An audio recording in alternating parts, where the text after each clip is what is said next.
Dementia remains untreatable.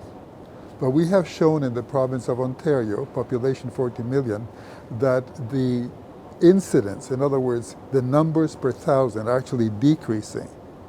So if you multiply the number of elderly people who have not had dementia, just imagine the tragedy that was spared for them, for their family, for the healthcare system. So now we've just been given money for a grant to look at why is this. So we're looking at everything. For the first time ever, we're going to be looking at environment, looking at socioeconomic factors, and then individual risk and protective factors. So again, to restate that another way, we're preventing some dementias now, but how? We need to find out as soon as possible and apply the lessons widely. The study says that we have a uniform healthcare system in Canada, and we have pretty good data on pretty well environment and socioeconomic factors, and then of course also the healthcare, which as I mentioned is fairly uniform across the country. So we're going to take advantage of those data and begin identifying areas in Canada where there are high dementia rates, low dementia rates. What's the difference?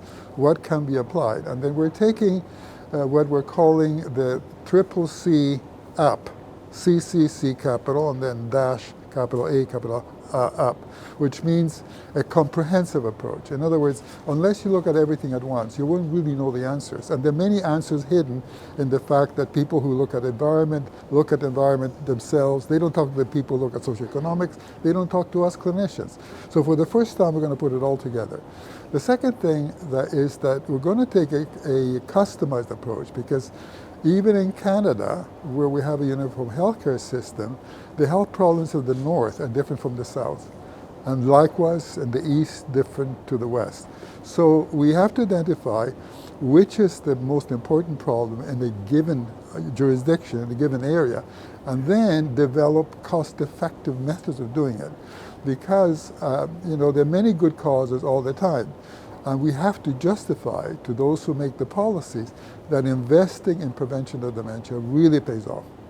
And as you know, dementia is much better investment than treatment. And in most places, including the United States, it's roughly 1% of the money spent on healthcare is spent on prevention. If we increase that ratio, we could really decrease the cost of treating acute illness and then chronic illness.